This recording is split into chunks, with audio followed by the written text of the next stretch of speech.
to my channel. I'm Pauline with Tragedy and Beauty.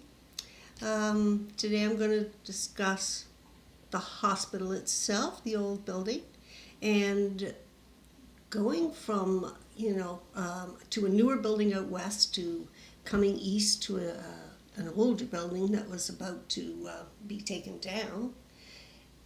It was one of those things that I rushed to see that day. I'd heard through the grapevine that the building was going down.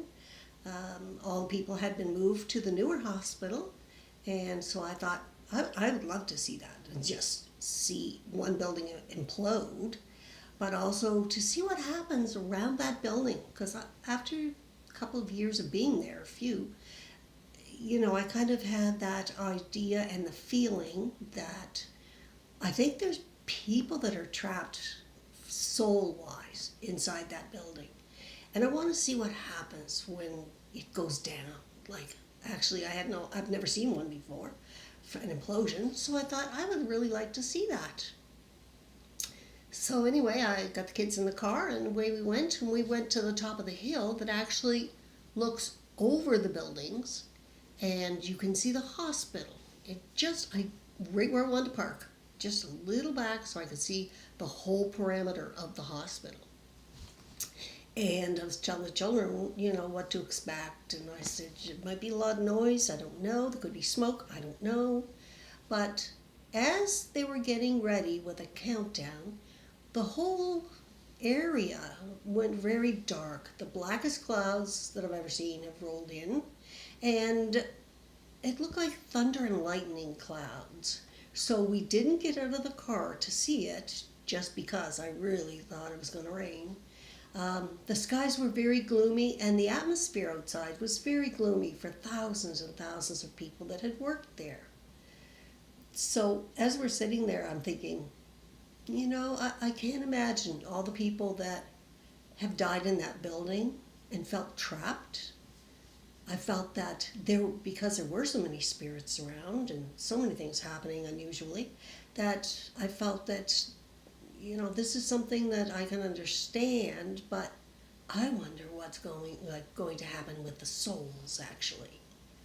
So as the building became down, it was imploded, the skies from the very top of the building had actually started to crumble all the way down, and sun was above, behind the clouds, waiting to come out as the building imploded.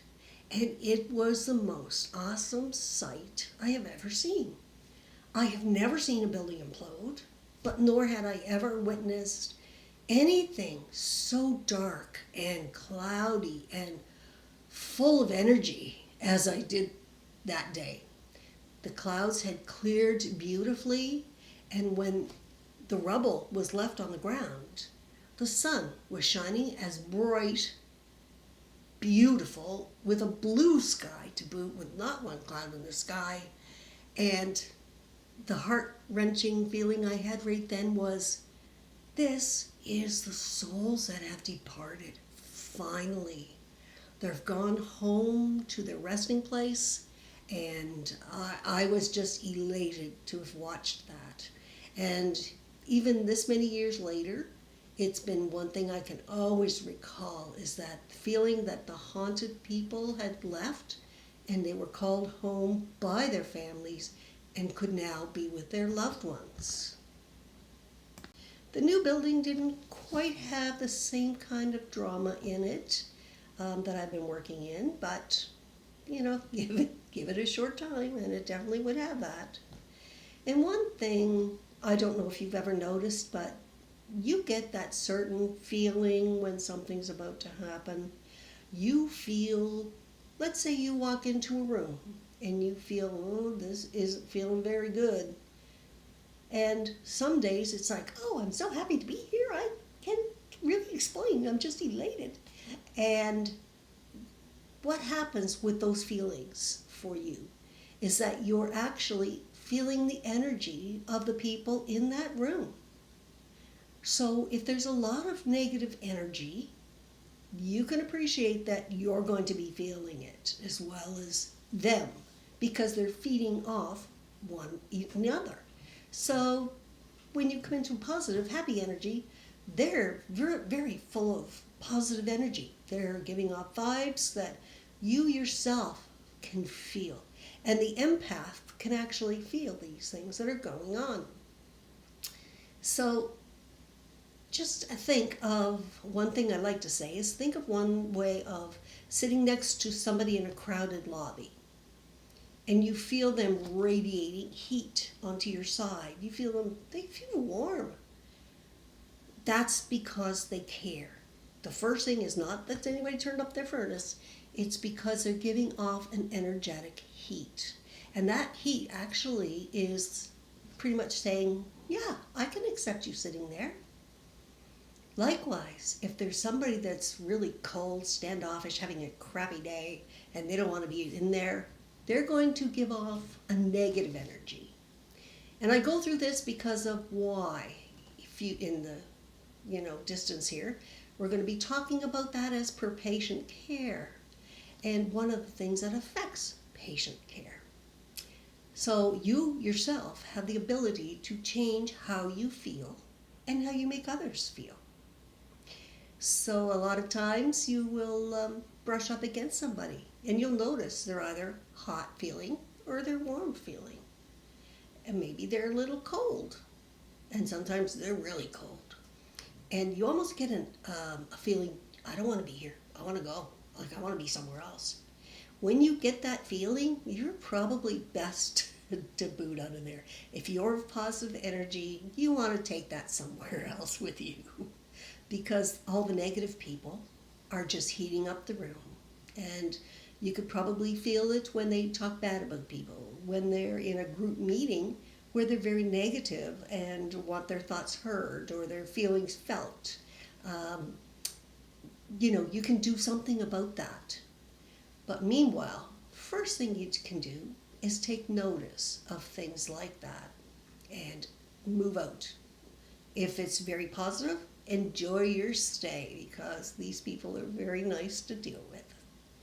Likewise, if you're walking down the street and you've got a scowl on your face, I do this all the time, and I've done it recently in other cities where I've been visiting, and I just smile at people going by, and it's surprising, that smile where I've had a lot of elderly stop and ask me a question or say, hi, can I help you with something? Like if I'm moving groceries or if I'm putting things in my trunk, I've had gentlemen, come right up to me and go, can I help you? And I'm like, oh, no, thanks.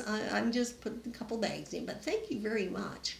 They may consider talking to you about whatever it is. And I have used this a lot in specialty units, speaking with the patients, speaking with the families, and trying to get that negative energy of heat turned to, or cold energy turned to a negative, positive energy where they're accepting heat. Sorry, I'm getting my cold and warm mixed up.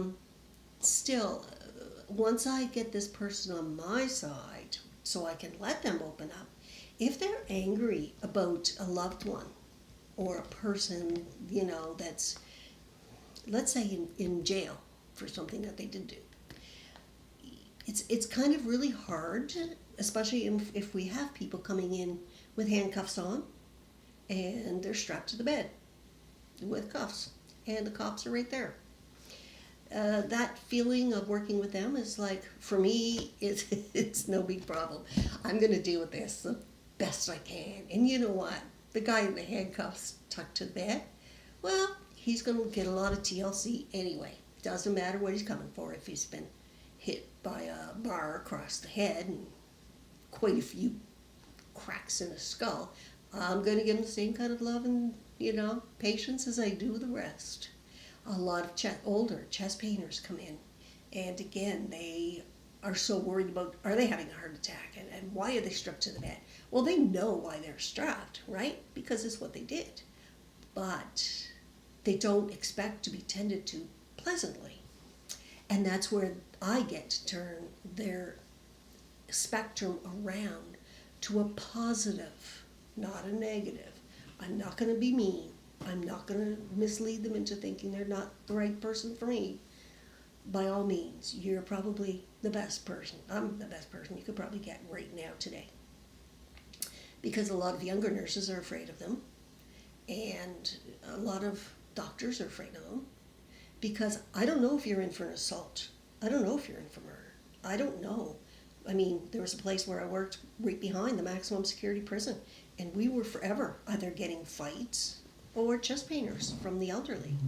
And I don't know their outcome. I don't know what they did really, but because it's maximum, and I was given the ups by the RCMP that this is what the case is, then again, they're on handcuffs, but their medical condition is separate from what's actually happening. So I try to turn the negative into a positive to give them some mental relief during their physical altercations or their chest pain.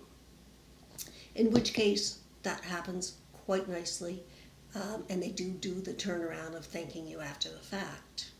Some of them are a little sly, but once you get under that, you'll find that your positive attitude will give them a positive attitude. And usually we end up laughing about a few things here and there, just to take the side off of it. Sometimes the police are like, well, you should back up. No, I'm good right here. I'm giving the care I need to give.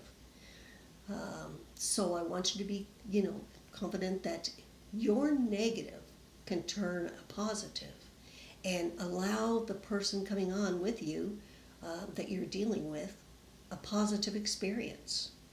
And a lot of this has to do with empathy. You have to know where they're coming from. And I'm going to leave that right there right now because I'm going to talk about this again. So if you like the channel, please subscribe and hit the like button. Thank you.